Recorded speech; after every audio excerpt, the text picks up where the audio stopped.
You have done the research. You have built the spreadsheet. You have mapped out a 3-year trajectory for your career or your business that is mathematically sound and internally consistent. On paper, your success is a foregone conclusion, and yet reality isn't cooperating.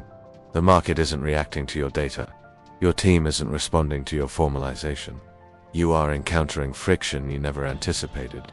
The reason is a fundamental cognitive error that decimates even the most brilliant US executives. You have confused the map for the territory. This mental model, first popularized by Alfred Korzybski, reminds us that the abstractions we create to understand the world are not the world itself. A map is useful precisely because it is a reduction. It ignores the individual blades of grass and the microscopic cracks in the pavement to show you a path. But if you begin to believe the map is the physical reality, you become blind to the terrain changes that the map cannot see. In 2026, as information complexity explodes, the danger isn't having a bad plan, it's having a perfect plan that exists only in a vacuum. For the high-intent professional, this often manifests as the fallacy of formalization. We believe that formal systems are superior to human intuition because they process more data. We fall in love with the success trap, where we rigidly adhere to the strategies that worked in the past, failing to realize that the territory has shifted beneath us. We become like the person with an outstanding resume who checks every box on paper but cannot actually perform the job. We have mistaken the representation for the reality, and the price of that mistake is a total strategic collapse. This error leads directly to the fallacy of prediction. Traditional strategic management assumes that if we can measure enough variables and analyze enough results, success is guaranteed. However, even the most sophisticated models fail to account for the heavy-tailed events and social shifts that redefine the US economy. When your strategy promises predictable success but delivers persistent failure, it is a signal that your map is outdated. You aren't operating in the territory. You are operating in a spreadsheet that has come to life in your mind, divorced from the messy, volatile reality it was meant to describe. To break this cycle, you must recognize the entropy trap and the I-open-ER paradox. Most leaders believe that when a plan fails, the solution is more information. But in complex decision spaces, meaning multiplies faster than clarity. Information opens the door to more variables, and without a foundation of irreducible truths, entropy rises. Adding more detail to your map doesn't make it more accurate. It often makes it more confusing and less actionable. You become a slave to a model that is more complex than the problem it was designed to solve. The hallmark of a high-intent thinker is the ability to maintain epistemological humility. They understand that all models are wrong, but some are useful. They don't try to optimize a map that should have been discarded. Instead, they run an assumption audit on their formal systems. They ask, is this belief mandated by the laws of nature, or is it a socially constructed recommendation masquerading as a rule? They look for the real humans behind every requirement and challenge the logic from the ground up, ensuring that they are mapping the territory as it is now, not as it was 5 years ago. To ground your map in the reality of the territory, you must transition from rational prediction to superior probabilistic judgment. In the volatile 2026 landscape, the most successful US enterprises are adopting a framework known as Bayesian edge thinking. Instead of treating your strategic plan as a fixed destination, you must treat it as an evolving hypothesis. Every new piece of data from the market is not just information, it is a diagnostic signal that requires you to update your prior beliefs. When your updated model of reality diverges from the prevailing industry map, that is where your alpha or competitive edge is found. The first protocol for grounding your map is dynamic calibration. Traditional planning assumes a closed environment where data is analyzed in quarterly stages. High-intent thinkers replace this static workflow with an autonomous decision loop. This involves 3 distinct layers. The data agent, which continuously ingests live evidence from the terrain's social sentiment, supplier shifts, and real-time consumer behavior.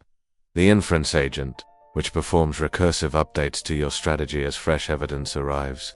And the interpretation agent, which converts these probabilistic shifts into actionable narratives. By doing this, you ensure that your map is a living asset rather than a dead document. The second protocol is the field reality audit.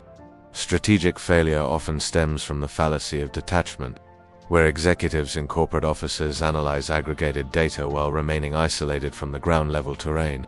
Spreadsheets often smoothed over the micro cracks that eventually become catastrophic cliffs. To ground your plan, you must seek out indisputable facts through direct observation. This means ignoring the smoothed-out reports and looking at the raw, messy data of the user journey. If you cannot explain the fundamental qualitative reasons why a customer chose your competitor, your map is still a reduction of a territory you don't actually understand. Finally, you must confront the scale paradox. Many plans fail because they attempt to scale a map that only worked for a specific territory at a specific size. As a system grows, its complexity doesn't increase linearly, it increases exponentially, leading to the entropy trap where meaning is lost in the noise. A grounded strategy identifies the activation energy, the minimum threshold of effort required to trigger a nonlinear result in the territory, rather than wasting resources on incremental improvements to an outdated map. You win not by having the most detailed map, but by being the first to realize when the map no longer represents the world as it is. The third protocol for grounding your map is the development of an antifragile map, a strategic framework that does not merely survive market volatility, but actually thrives because of it. In a static organizational system, uncertainty is a risk to be minimized. In an antifragile ecosystem, uncertainty is the fuel for continuous adaptation. This transition requires moving away from researcher-controlled environments toward self-explaining decision systems where probabilistic beliefs are updated in real time using autonomous AI agents. By embedding reflective and falsifiable oversight into your logic, you ensure that your strategic representation is always being tested against the raw data of the territory. To implement this effectively, high-intent professionals utilize a Bayesian map update framework. Traditional planning often relies on periodic manual recalibration, which creates a dangerous time lag between a terrain shift and a map update. The emerging agentic Bayesian architecture automates this loop through a tri-agent workflow, a data agent to ingest structured evidence from live streams like social sentiment or supplier reports, an inference agent to perform dynamic recursive updates on posterior distributions, and an interpretation agent to convert these shifts into policies understandable to human leaders. This turns your strategy into a form of living decision intelligence, where your conviction levels are constantly adjusted based on the diagnostic power of new evidence. Consider how this applies to supply chain monitoring. A traditional map might only flag a critical error when a specific threshold is crossed, leading to reactive and often late interventions. An agentic Bayesian model treats variables like supplier reliability as evolving random states, allowing for the detection of minor shifts before they become catastrophic failures. This loop captures the essence of Bayesian adaptivity at scale, enabling you to anticipate disruptions rather than just reacting to them. You build a Bayesian edge by acting when your refined model of reality diverges from the static price or demand maps held by your competitors. Furthermore, your strategy must prioritize double-loop learning. Most systems focus on single-loop learning, fixing execution errors while leaving the underlying map unchanged. A high-intent map is structurally designed to support learning-driven interventions that represent situations as they actually unfold at the ground level. By intentional project design and the use of practice fields, you can uncover the qualitative blind spots that quantitative, inappropriately aggregated data often smooths over. This prevents the entropy trap, where meaning is lost, as a system grows increasingly complex and disorganized. Ultimately, the distinction between the map and the territory is an invitation to epistemological humility. You must refuse to delegate the planning function entirely to formal systems that can process data but cannot synthesize new directions. In an era where 25% of professional jobs in North America are becoming remote and technological shifts are the only constant, the ability to act in the territory without being blinded by a snapshot in time map is the only durable competitive moat. You win not by having the most beautiful map, but by being the architect of a reality that is structurally designed for the terrain as it actually exists. In 2026, a strange phenomenon has taken over the upper echelons of American society. You will see a man in a perfectly tailored but entirely unbranded linen shirt that costs $600. While a new money millionaire flashes a logo-heavy belt that costs half as much. This is not a matter of accidental taste. It is a calculated execution of the Patrician Signaling Model. To the untrained eye, the reclusive billionaire looks generic. To the elite, they are speaking a loud, unmistakable language that bypasses the noise of the masses. The model centers on the concept of brand prominence, the visibility of a brand's mark on a product. Research indicates that status signaling is a fundamental human drive to communicate social position, values, and identity. While most people believe the goal of luxury is to show the world you have money, high-intent thinkers understand that the truly elite are not signaling to the public. They are engaged in horizontal signaling, sending subtle cues intended only for their own tribe, while remaining entirely invisible to those who do not possess the cultural capital to decode the message. To decode this, we must look at the 4 petaseconds taxonomy of luxury signaling: Patricians, Parvenus, Poseurs, and Proletarians. Patricians possess significant wealth but have a low need for external status. They pay a premium for inconspicuous products that serve as a horizontal signal. They avoid loud marks because they wish to associate with other patricians, while avoiding being misconstrued as someone who uses luxury brands to differentiate themselves from the lower classes. Their wealth is a quiet luxury that prioritizes the in-group handshake over the out-group flex. On the other side of the wealth spectrum are the parvenus.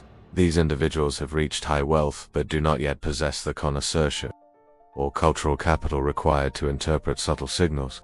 To a parvenu, a loud logo is synonymous with success because it makes the price tag obvious. They are concerned first and foremost with dissociating themselves from the less affluent. This creates the massive market for loud luxury, where the value is found in the visibility of the spend rather than the intrinsic quality of the craft. Then there are the poseurs. These are individuals with a high need for status but lower financial means. They are the primary consumers of loud counterfeits, attempting to emulate the parvenus they recognize as wealthy. Finally, the proletarians are those with low wealth and a low need for status signaling, focusing purely on utility and function.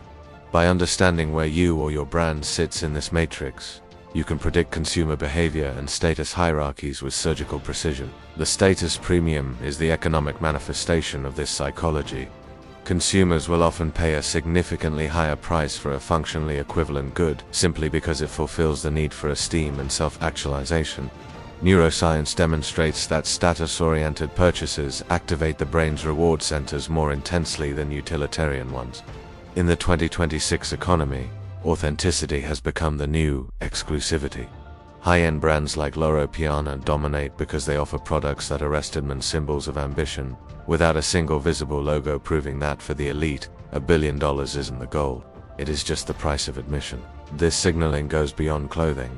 It applies to your business strategy, your network, and even your digital presence.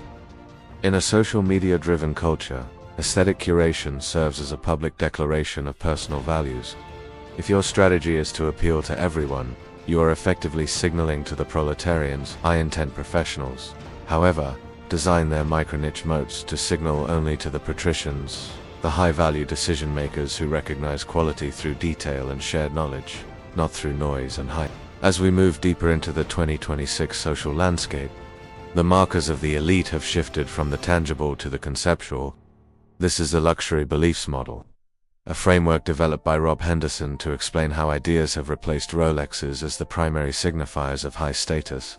In a world where mass production has made high-end material goods accessible to the middle class, the truly affluent have moved the goalposts. They no longer signal with what they own, they signal with what they believe. A luxury belief is a set of ideas or opinions that confer social status on the upper class at very little personal cost, while often inflicting significant practical costs on the lower classes. This is the ultimate status asymmetry. For example, an elite professional living in a high-security gated community may advocate for defunding the police. For them, this is a low-cost belief that signals moral superiority and group alignment. However, for a lower-income family in a high-crime area, the practical application of that belief results in physical danger and economic instability. The psychological mechanism here is rooted in dissociation. High-status individuals use these beliefs to separate themselves from the proletarians and the parvenus who are still chasing material wealth. By adopting complex, often counterintuitive ideologies regarding marriage, drug use, or educational standards, the elite signal that they have the intellectual luxury to ignore traditional wisdom. They can afford to be wrong because they possess the financial and social safety nets to survive the fallout of their own ideas. This creates what we call the status premium of ideas. In 2026, the most valuable cultural capital is the ability to navigate and champion these high-status narratives. However, for the high-intent thinker, the goal is to see through this signaling matrix. You must distinguish between instrumental beliefs, those that actually improve reality, and signaling beliefs, those designed solely to improve your position in the hierarchy. Real authority comes from owning the territory, not from adopting a high-status map that is intentionally designed to be impracticable. In summary, the transition from loud luxury to luxury beliefs is a shift from the economics of the wallet to the economics of the mind. Those who understand this can protect themselves from the herd mentality that causes mass social and financial erosion. You stop being a consumer of status-driven ideologies and start being the architect of a strategy grounded in irreducible truths.